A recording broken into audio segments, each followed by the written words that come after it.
क्या आपने भी मेरी तरह अभी तक वायरल इन कॉर्न बाइट्स को ट्राई नहीं किया है? तो चलिए हम सब साथ में इसे बनाते हैं। बहुत ही यम्मी एकदम जूसी से ये बनते हैं और इतने टेस्टी लगेंगे ना आपको कि बारिश जब भी होगी ना आपको पकोड़े खाने का मन होगा ना उसे भूलकर आप यही बनाने वाले हैं। ये इतने मज़ेदार बनते हैं। तो इसके लिए ना यहाँ पे स्वीट कॉर्न ले लेना है। तो कॉर्न ना एकदम फ्रेश होना चाहिए, एकदम बड़े बड़े दाने वाला, और जूसी दाने होंगे ना तो इसे खाने में मज़ा आएगा। तो इसे अच्छे से वॉश कर लेंगे हम और फिर इस तरह से टुकड़ों में इसे हमें कट कर लेना है।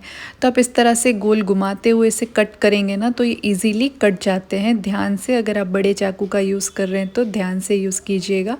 तो एक कॉर्न से ना हमें 5-6 पीसेस कट करने हैं वाइट साइज़ के। इस तरह से देखिए ये होने चाहिए थिकनेस इसकी। अब इन्हें ले लेंगे हम प्रेशर कुकर में, पानी डाल देंगे, साथ ही थोड़ा सा नमक डाल करके हमें इसकी 2 सीटियां लगवा लेनी है। तो कॉर्न को ज़्यादा बॉईल नहीं करना है हमें, बस 2 सीटियां इनफ है।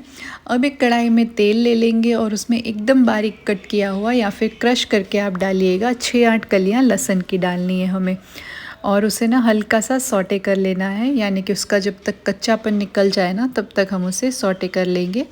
और उसके बाद इसमें डाल देंगे चिली फ्लेक्स। तो आधा चम्मच चिली फ्लेक्स डाले हैं मैंने। इसी के साथ ऑरिगेनो भी उतना ही डाला है। और साथ में ना मैं यहाँ पे पेरी पेरी मसाला डाल रही हूँ, जो सैशे आता है पूरा ही ऐड कर रही हूँ, यानी 1 बड़े चम्मच के करीब होगा ये। बिल्कुल थोड़ा सा नमक डालेंगे, नमक हम कॉर्न में भी डाल चुके हैं तो उस हिसाब से डालिएगा। और पेरी पेरी मसाला की जगह पे ना आप मैगी मसाला का यूज़ भी कर सकते हैं। और देखिए मसाले जब हमने इसमें डाल दिए हैं तो फ्लेम को लो रखिएगा ताकि वो जले ना। और अब हम इसमें ना बॉईल किए हुए कॉर्न डाल देंगे। अब इन्हें ना मसाले से अच्छे से कोट कर लेना है। जो सारा गार्लिक और मसालों का फ्लेवर है ना कॉर्न में आ जाना चाहिए। तो एकदम अच्छे से इन्हें कोट कर लेना है। और थोड़ा सा आधे नींबू का रस यहाँ पे मैंने डाला है और थोड़ा सा हरा धनिया बारीक कट करके इसमें डाला है। तो अच्छे से इसे अब मिक्स करेंगे ताकि जो सारा फ्लेवर है ना इन बाइट्स में आ जाए। कॉर्न के ऊपर जब ये गार्लिक और ये पेरी पेरी मसाला या फिर मैगी मसाला डालेंगे तो बहुत ही अच्छा टेस्ट आता है। मैंने भी नहीं सोचा था बनाने से पहले कि इतना ज़्यादा टेस्टी लगेंगे। और बस कुछ देर यूँ ही रहने के बाद ये हमारे बाइट्स बन करके तैयार है। मैं सच बता रही हूँ, आपके घर में ना ये सबको पसंद आएंगे। इतनी, अगर आपको गार्लिक फ्लेवर पसंद है ना फिर तो ये आपके लिए हेवन है। एक बार ज़रूर से ट्राई कीजिएगा।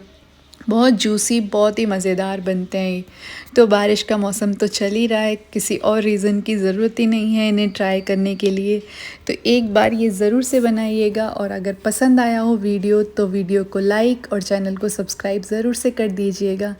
Thank you so much for watching and bye bye.